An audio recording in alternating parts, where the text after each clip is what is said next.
Assalamualaikum warahmatullahi wabarakatuh. Hari ini saya akan melakukan pembentangan berkaitan mengenai bagi subjek seni dalam pendidikan ataupun RBTS 3053. Okey, bagi subjek ini saya dan juga rakan saya iaitu Muhammad Afan bin Daud telah berjaya untuk menghasilkan sebuah kit pembelajaran yang akan membantu kita sewaktu proses PDP itu nanti.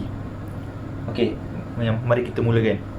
Okey, objektif dia kita supayalah murid-murid dapat mengetahui teknologi dalam bidang teknikal, teknologi pertanian dan juga sains rumah tangga. Kedua, berkemahiran memilih bahan, alatan, mesin dan perisian serta menggunakannya dengan teknik yang betul dan beretika. Seterusnya ialah murid-murid perlu mengetahui nisbah tapak semaian. Yang terakhir ialah proses PDP menjadi lebih seronok. Okey, berikut merupakan objektif dia lah. Okey, seterusnya kita beralih pula kepada kelebihan kit yang telah dihasilkan oleh saya ni lah. Okey, kelebihan yang pertama ialah murid akan menjadi lebih aktif untuk belajar. Lepas tu lebih diingati kerana dilakukan secara fizikal. Okey, kit yang dilakukan saya ni kaedah dia ialah murid perlu melakukan sedikit aktiviti fizikal lah dengan kit saya ni. So bila mereka melakukan aktiviti fizikal, mereka akan lebih mengingati lah apa yang mereka belajar tu. Seterusnya ialah bersifat heterogen. Bersifat heterogen kat sini ialah pelbagai. Pelbagai dia kat sini ialah kumpulan yang saya hasilkan itu terdiri daripada bersifat heterogen. Maksudnya pelajar-pelajar di dalam satu kumpulan itu bukanlah pelajar-pelajar yang orang kata sama lah. Macam mereka ni ada mempunyai contoh kemahiran yang berbeza-beza, kita kata pembelajaran yang kita kata berbeza antara mereka ni tidak sama. Mereka ada yang pandai, ada yang tidak pandai, ada yang sederhana. Kita akan bentuk satu kumpulan. Kita tak naklah mereka ni sesama mereka je mereka buat kumpulan mereka ni.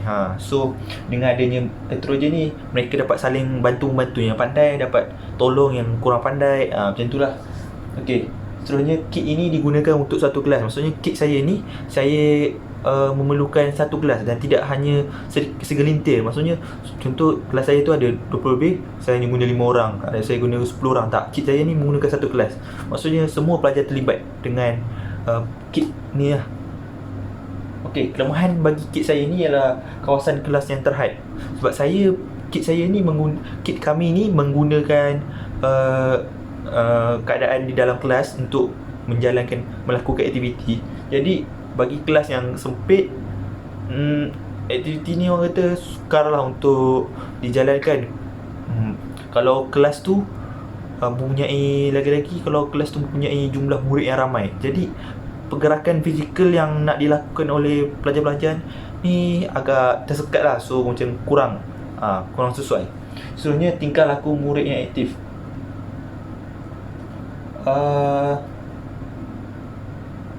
Maksudnya macam kalau murid-murid ada yang tak aktif kan, so kat sini aktiviti ni macam susah untuk dijalankan. Sebab aktiviti saya ni mereka perlu bergerak. Betul, mereka perlu melakukan aktiviti fizikal yang kita dah suruh tu. Jadi bila diorang ni tak semangat untuk melakukan aktiviti ni, jadi proses PDP tu tidak dapat berjalan dengan lancar. Okay, seterusnya tidak dapat diguna semula untuk topik lain. Maksudnya kat sini saya punya kit ini dia ada bagi topik benih, teknologi pertanian, benih. Jadi tak semua topik dapat kita apply dalam kit saya ni. Di sini setengah, saya dapat kata setengah topik saja. Lepas tu kenapa saya kata tidak dapat digunakan semula? Sebab apabila kit saya ni telah digunakan, kita tak dapat kita tak dapat nak guna semula sebab dia dah melekat. Maksudnya kit ini hanya untuk topik ni saja. Kalau kita nak guna balik kit saya ni, kita kena buat bahan yang baru. Kita kena tampal balik, kita kena potong balik bahan kita tu. Itu maksud saya.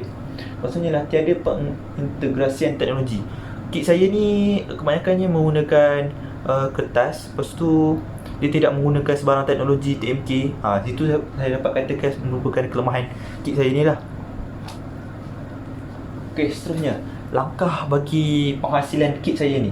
Yang pertama, kita perlu mencari gambar jenis-jenis tanah, polybag dan juga tapak semayan internet. Disebabkan saya memilih tajuk tapak semayan, jadi itu yang perlu saya cari. Kalau contoh kita mencari mengenai penghasilan sesuatu produk ataupun reka bentuk produk, jadi kita kenalah cari mengenai jenis-jenis reka bentuk ke apa ke, mengikut tajuk. Yang kedua, cetak gambar tersebut mengikut keperluan.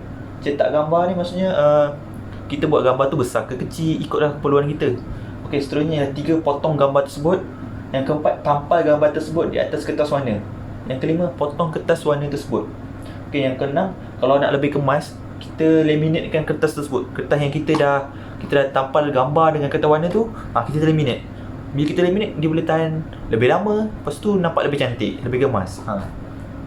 Okey, berikut merupakan gambar kit yang dihasilkan oleh saya dan juga rakan saya Muhammad Afam. Ni merupakan bag polybag, ni tapak semayan kotak dia. Ni merupakan terdiri daripada item-item yang kita perlu adalah untuk hasilkan sama ada semayan dari segi polybag ataupun daripada kotak ni. Okey, bagaimana kit kami ni nak digunakan? Okey, berikut merupakan manual dia lah. Okey, yang pertama, murid dibahagikan kepada beberapa kumpulan. Kumpulan ni pula kita perlu memastikan ianya bersifat heterogen. Heterogen dah saya terangkan tadi.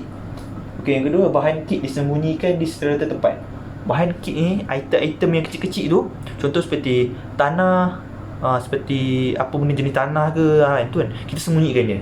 Kita sembunyikan. Lepas tu yang ketiga, murid bergerak secara berjalan dan berlari untuk mencari bahan-bahan kit yang telah kita sembunyikan. Mereka ni dalam berkumpulan, mereka akan mencari bahan-bahan yang telah kita sorokkan di dalam kelas tu tadi. Yang keempat, apabila murid mendengar muzik berhenti, murid perlu berhenti daripada bergerak. Waktu kita mengadakan aktiviti, kita melakukan aktiviti ni, waktu diorang bergerak tu, kita akan memasang lagu. Tak kisahlah apa jenis lagu, boleh. Lepas tu kita akan memberhentikan lagu tu.